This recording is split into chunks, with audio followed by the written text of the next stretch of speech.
From the heart of the Himalayas, this is Himachal News.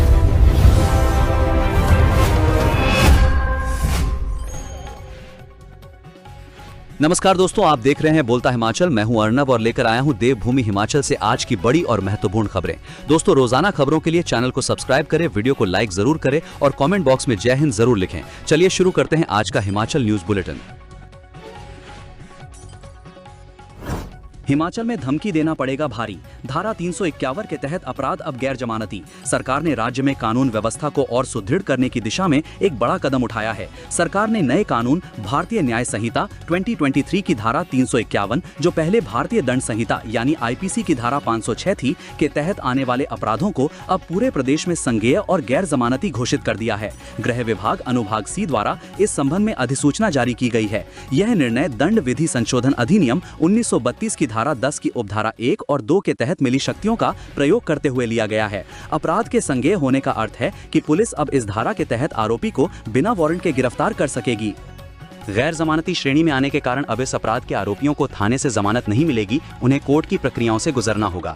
ये धारा आपराधिक धमकी से संबंधित है, जिसे पहले आईपीसी की धारा 506 के रूप में जाना जाता था।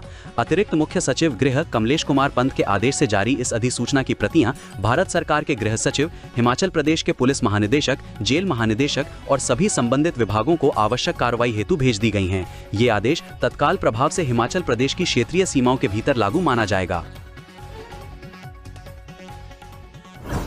हिमाचल में भीषण गर्मी में स्कूल टाइमिंग बदलने की उठी मांग, शिक्षक संघ ने विभाग को दिया सुझाव।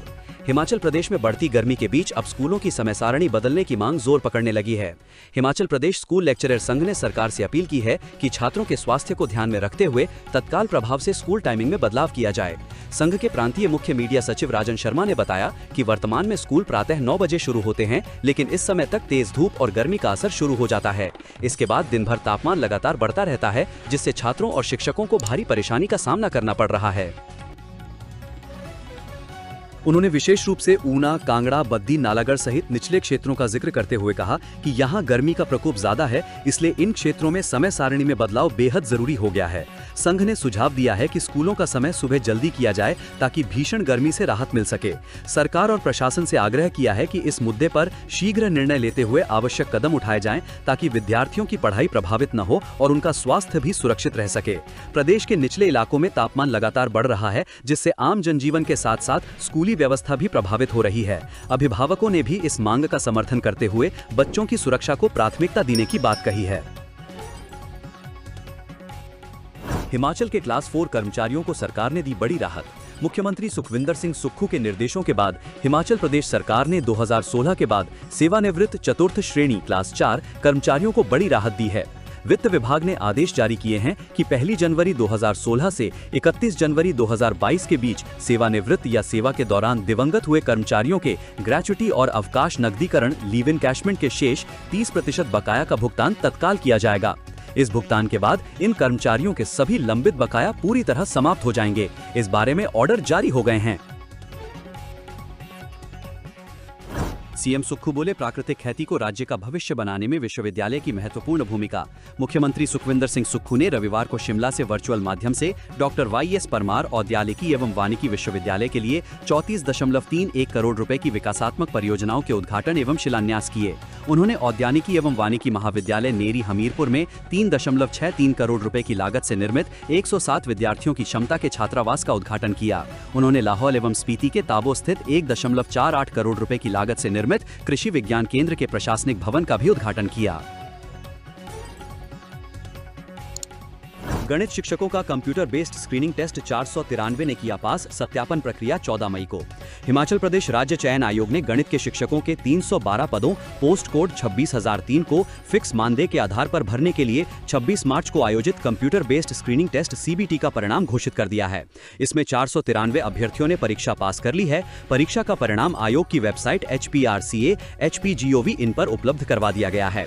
आयोग के सचिव डॉक्टर विक्रम महाजन ने कहा कि इस परीक्षा में उत्तीर्ण 493 अभ्यर्थियों की प्रमाण पत्र सत्यापन की प्रक्रिया 14 मई सुबह 10 बजे से आयोग के परिसर में आरंभ होगी, जिसका शेड्यूल अलग से अपलोड किया जाएगा और उम्मीदवारों को उनकी ईमेल आईडी पर सूचित किया जाएगा।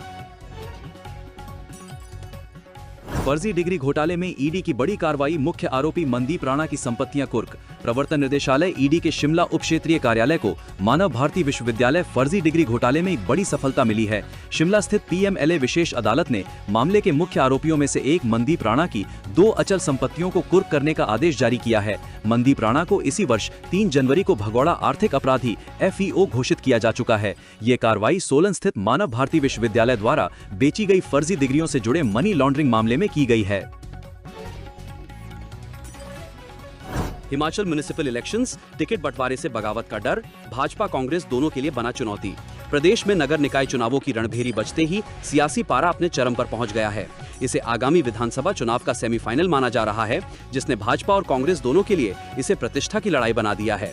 गली कूचों से लेकर वार्डों की चौपालों तक अब सिर्फ चुनावी बिसात बिछाई जा रही है।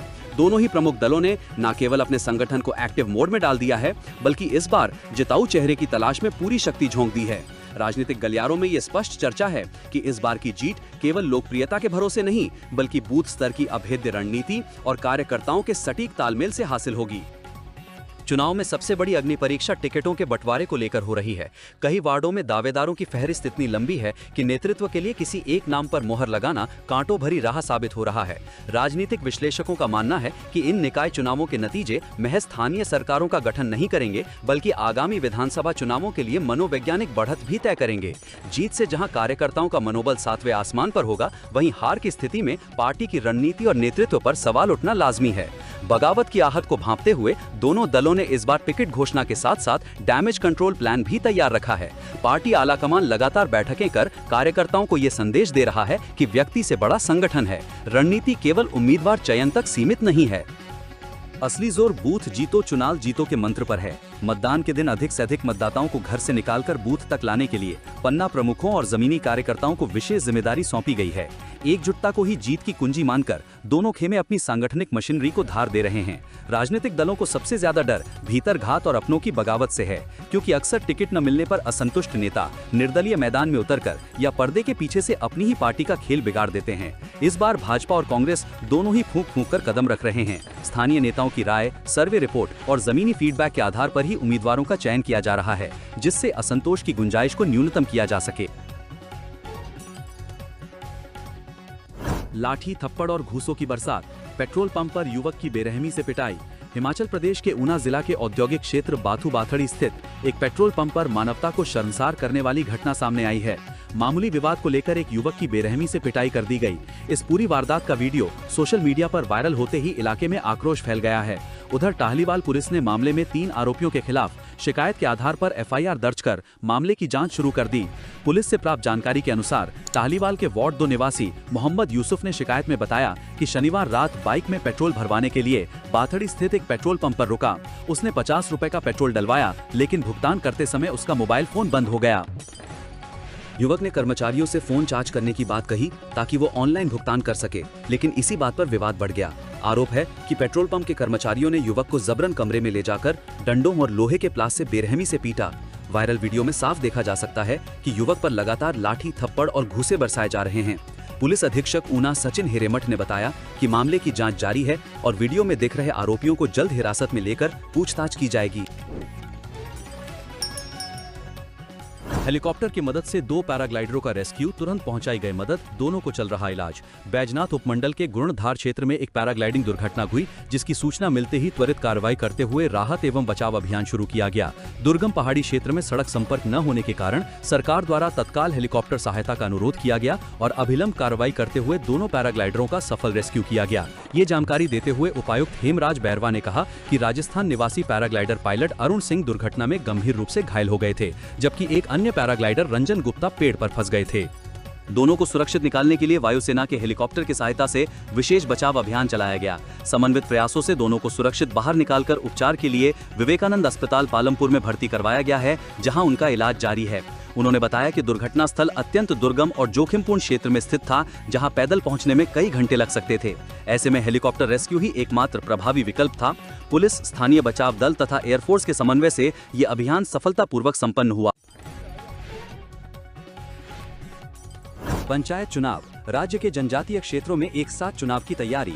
राज्य के जनजातीय क्षेत्र में एक साथ पंचायत चुनाव करवाने की तैयारी की जा रही है। लाहौल स्पीति और किलाड़ की ग्राम पंचायतों में भी अन्य पंचायतों के साथ चुनाव करवाए जाएंगे। इसके लिए चुनाव आयोग पूरी तैयारी कर रहा है। जनजातीय क्षेत्रों में हालांकि पंचायतों का कार्यकाल अगस्त महीने तक है। वर्ष 2021 में इन पंचायतों में सितंबर माह में पंचायती राज संस्थाओं के चुनाव हुए थे। बर्फबारी के चलते इन क्षेत्रों में चुनाव का शेड्यूल भी राज्य में कई बार बदलना पड़ा है। ऐसे में इस बार अभी तक मौसम साफ बना हुआ है और बर्फबारी भी कम है। ऐसे में पंचायत चुनाव की घोषणा के साथ ही लाहौल स्पीति और किलाड़ की 51 ग्राम पंचायतों में एक साथ चुनाव करवाए जाएंगे।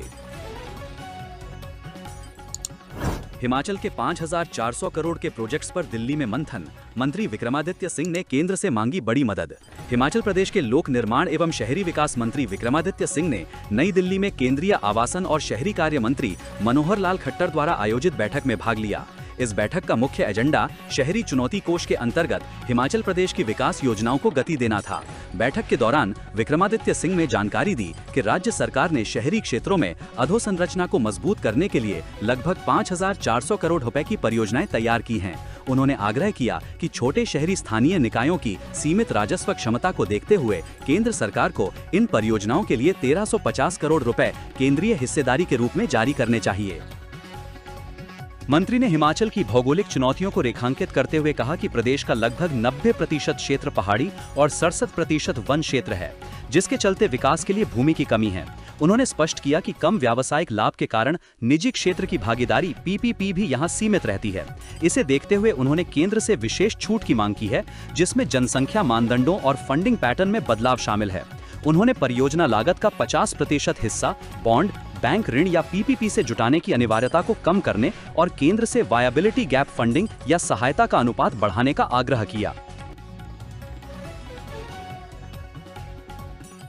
जिला सोलन में BPL के 7 सर्वे पूरे, 2,670 परिवारों का चयन। जिला सोलन में BPL के 7वें सर्वे में केवल 235 परिवारों का चयन हुआ है। जिला सोलन में BPL परिवारों के चयन के लिए 7 सर्वे पूरे हो गए हैं। जिले में अभी तक कुल 2,670 BPL परिवारों का चयन किया गया है। 7वें सर्वे में मनरेगा में 5 दिन या इससे अधिक दिन तक मजदूरी करने वाले परिवारों का चयन किया गया है। मजेदार बात यह है कि मार्च 2025 में BPL परिवारों के चयन के लिए सर्वे शुरू हुआ था। जिला सोलन में करीब 10,746 परिवारों ने BPL में चयन के लिए आवेदन किया था। इसकी नियम व शर्तें कड़ी थीं। यही कारण रहा कि पहले सर्वे में जिला सोलन में 10,746 में से केवल 619 परिवारों का ही चयन हुआ। दूसरे सर्वे में 637 और परिवारों का चयन हुआ। तीसरे सर्वे में 327 तथा चौथे सर्वे में 216 परिवारों का चयन किया गया। 5वें सर्वे में भी केवल 282 परिवारों का चयन हुआ। छठे सर्वे में 354 तथा 7वें सर्वे में 235 BPL परिवारों का चयन हुआ। इस बार BPL के चयन के लिए SDM की अध्यक्षता में ब्लॉक स्तर पर कमेटी का गठन किया गया है। इसमें BDO के साथ साथ पंचायत निरीक्षक भी कमेटी के सदस्य हैं। पहले पंचायत ग्राम सभा की बैठक में BPL का चयन करती थी। सोलन जिले में कुल पंचायतों की संख्या अब 255 हो गई है, लेकिन अभी ये चयन 240 पंचायतों के आधार पर ही हो रहा है। हिमाचल के लिए अच्छी खबर, शहरी विकास के लिए 1200 करोड़ की मंजूरी। विक्रमादित्य सिंह ने दिल्ली में रखा अपना पक्ष। हिमाचल प्रदेश के शहरी विकास को नई दिशा देने की दिशा में बड़ा कदम उठाते हुए शनिवार को नई दिल्ली में आयोजित उच्च स्तरीय बैठक में शहरी विकास मंत्री विक्रमादित्य सिंह ने राज्य का पक्ष मजबूती से रखा। इस बैठक में केंद्रीय शहरी विकास मंत्री मनोहर लाल खट्टर के साथ विस्तृत चर्चा के दौरान अर्बन चैलेंज फंड यानी शहरी चुनौती फंड UCF के माध्यम से प्रदेश के लिए करीब 1200 करोड़ के दूरदर्शी परियोजनाओं को सैद्धांतिक मंजूरी प्रदान की गई। नगर निकाय चुनाव, डिजिटल सुविधाएं बनाएंगी पंचायत, निकाय चुनाव को आसान। वोटर सारथी ऐप से मिलेगी रियल टाइम जानकारी। नगर निकाय और पंचायती राज चुनावों को आसान, पारदर्शी और तकनीक आधारित बनाने के लिए राज्य निर्वाचन आयोग ने मतदाताओं को डिजिटल सुविधाएं उपलब्ध करवाई हैं। अब मतदाता घर बैठे ही अपने वोट, मतदान केंद्र और चुनाव परिणाम से जुड़ी जानकारी प्राप्त कर सकेंगे। उम्मीदवारों के लिए भी खर्च का हिसाब देना और अन्य प्रक्रियाएं ऑनलाइन कर दी गई हैं। राज्य निर्वाचन आयोग के सचिव सुरजीत सिंह ने बताया कि मतदाताओं के लिए इलेक्टोरल सर्च हिमाचल वोटर सारथी ऐप सबसे उपयोगी साबित होगा। इससे नाम मतदाता सूची में खोज सकते हैं, मतदान केंद्र का स्थान जान सकते हैं और अपने वार्ड से जुड़े उम्मीदवारों की जानकारी भी देख सकते हैं। मतदान के बाद इसी ऐप पर परिणाम भी उपलब्ध होंगे। मतदान प्रक्रिया पर नजर रखने के लिए वोटिंग डे मॉनिटरिंग सिस्टम, मतदान दिवस निगरानी प्रणाली लागू की गई है। मतदान प्रतिशत और बूथ स्तर की गतिविधियों की वास्तविक समय में जानकारी मिलेगी। बैलेट बॉक्स ट्रैकिंग ऐप, मतपेटी ट्रैकिंग ऐप के जरिए मतपेटियों की आवाजाही पर निगरानी रखी जाएगी, जिससे पारदर्शिता बढ़ेगी। चुनाव लड़ रहे उम्मीदवारों के लिए कैंडिडेट एक्सपेंडिचर रिपोर्टिंग सिस्टम, उम्मीदवार व्यय रिपोर्टिंग प्रणाली शुरू की गई है, जिसके माध्यम से वे अपने चुनावी खर्च का पूरा ब्यौरा ऑनलाइन जमा कर सकेंगे। इससे जवाबदेही सुनिश्चित होगी और प्रक्रिया सरल बनेगी। मंडी सड़क हादसा, पंडोर डैम के पास 80 मीटर नीचे खाई में गिरी कार, 1 की मौत, 3 घायल। मंडी जिले के पंडोर डैम के समीप शिवाबादर जाने वाले मार्ग पर रविवार शाम करीब 4 बजे कार दुर्घटनाग्रस्त हो गई। कार सड़क से लगभग 80 मीटर नीचे खाई में जा गिरी, जिससे मौके पर अफरा तफरी मच गई। हादसे में 4 लोग सवार थे, जिनमें 2 पुरुष और 2 महिलाएं शामिल थीं। दुर्घटना के दौरान 3 लोग वाहन से बाहर गिर गए, जबकि एक व्यक्ति कार के अंदर ही फंस गया। स्थानीय लोगों और सीआईएसएफ के जवानों ने तत्परता दिखाते हुए रेस्क्यू अभियान चलाया और फंसे व्यक्ति को सुरक्षित बाहर निकाला। घायलों की पहचान सेवकी देवी 51, पत्नी स्वर्गीय वीरू, संगति देवी 43, पत्नी जगदीश, तनु 34, पुत्र नरेश कुमार, निवासी सुराही खड्ड डाकघर नांदी, तहसील चाचोट के रूप में हुई है। वहीं मनु 32, पुत्र नरेश कुमार, निवासी सुराही खड्ड डाकघर नांदी, तहसील चाचोट को गंभीर हालत में अस्पताल ले जाया गया, जहां डॉक्टरों ने उसे मृत घोषित कर दिया। हिमाचल के 4 जिलों में हीट वेव, 28 अप्रैल से सक्रिय होगा पश्चिमी विक्षोभ, 5 जिलों में तेज हवाओं, अंधड़ का अलर्ट। हिमाचल प्रदेश की गर्म फिजाओं में मौसम लगातार करवट बदल रहा है। राज्य में इन दिनों कई क्षेत्रों में हीट वेव चल रही है। राज्य में सबसे अधिक जिला ऊना में अधिकतम तापमान 42 डिग्री के पार हो चुका है। बीते साल अप्रैल में ऊना में अधिकतम पारा 42 डिग्री तक पहुंचा। इससे पूर्व साल 2022 में पारा 43.2 डिग्री रहा था। राज्य के 4 जिलों ऊना, कांगड़ा, कुल्लू और मंडी जिला में हीट वेव से भारी गर्मी हो रही है। हालांकि मौसम विभाग के मुताबिक जल्द लोगों को चिलचिलाती गर्मी से राहत मिलेगी। राज्य में एक नया पश्चिमी विक्षोभ एक्टिव हो रहा है, जिसके चलते प्रदेश अधिक ऊंचाई वाले क्षेत्रों में बर्फबारी और मैदानी क्षेत्रों में बारिश की संभावनाएं व्यक्त की गई है। मौसम विभाग शिमला से मिली जानकारी के अनुसार प्रदेश में 27 अप्रैल को ऊंचाई वाले क्षेत्रों में हल्की बारिश और बर्फबारी की संभावनाएं जताई गई हैं। वहीं 28 अप्रैल से 30 अप्रैल तक राज्य के अधिकांश भागों में बारिश होने का पूर्वानुमान मौसम विज्ञान केंद्र द्वारा लगाया गया है। वहीं राज्य में 1 और 2 मई को मध्यम और ऊंचाई वाले क्षेत्रों में भी बारिश और बर्फबारी की संभावनाएं जताई गई हैं। मौसम के बदलते मिजाज के बीच हालांकि 27 अप्रैल शाम तक मौसम साफ रहेगा, वहीं रात के समय से पश्चिमी विक्षोभ के एक्टिव होने से बारिश होने की संभावनाएं जताई गई है। वहीं इस दौरान राज्य में 28 अप्रैल को राज्य के 4 जिलों में 40 से 50 किलोमीटर प्रति घंटा की रफ्तार से तेज हवाएं चलने के साथ ही अंधड़ और तेज तूफान का ऑरेंज अलर्ट जारी किया है। इस दौरान कांगड़ा, मंडी, कुल्लू और शिमला जिले के कुछ एक क्षेत्रों में तेज हवाएं चल सकती हैं। वहीं चंबा जिले में तेज हवाओं को येलो अलर्ट जारी किया गया है। आगामी 29 और 30 अप्रैल को राज्य के 5 जिलों शिमला, कांगड़ा, मंडी, कुल्लू, चंबा में तेज हवाओं और अंधड़ का येलो अलर्ट जारी किया गया है। दोस्तों, बोलता हिमाचल को सपोर्ट करने के लिए इस वीडियो को एक लाइक और कमेंट जरूर करें। साथ में चैनल को सब्सक्राइब करें। धन्यवाद। जय हिंद, जय भारत।